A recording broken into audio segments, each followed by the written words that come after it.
If your child is heading into grade 1 and isn't reading books yet, you're not behind. And that might be exactly where they need to be. Reading doesn't start with books. That's where it ends up. There are 3 skills every child needs before books will actually make sense to them. Most kids who struggle with reading are missing at least one of them. I'm Rebecca. I run a specialized tutoring company where we support thousands of kids learning to read every year. And this is one of the most common things we see. Kids being pushed into books before they can actually decode words on their own. There are foundations that have to be in place before reading clicks. And when those foundations are missing, kids will struggle to make reading progress. So today, I'm going to show you exactly what those foundations are and how to build them.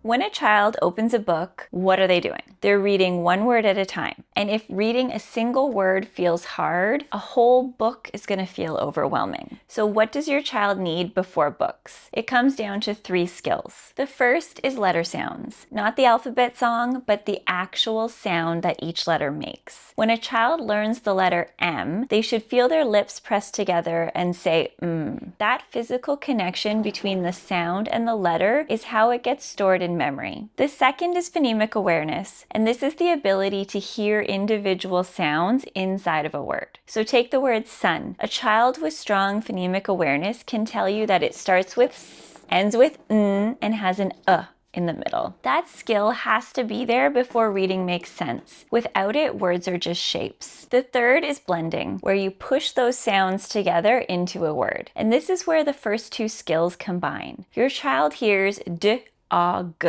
holds those sounds in their mind and then blends them together to say dog. That process is called decoding, and it's what gives kids the ability to read any word they come across. When all 3 are in place, every new word becomes something they can figure out on their own. But when that foundation isn't there, kids start doing something else instead. They start guessing. When a child can't confidently decode, they compensate. They guess words based on pictures, they memorize books instead of reading them, or they skip and substitute words. This can look a lot like reading, but it's not building any skill. Real reading is not memorization. It's a process your child can repeat with any new word. Most parents don't understand that process, so their instinct is to push through, keep reading more books, and eventually it'll click. That instinct makes sense, but confidence doesn't come from struggling through books. It comes from success. When your child sounds out a word, gets it right, and feels that moment of, I did that, that's what builds real confidence. And when that happens consistently, books stop feeling like a challenge and they start to feel like something worth coming back to. So if your child is struggling to read, take a deep breath. Step back from books and start developing phonemic awareness. Build their confidence first. And when they're ready, not all books are equal. I've got a full video on why decodable books make all the difference. It's in the end screen. I'll see you there.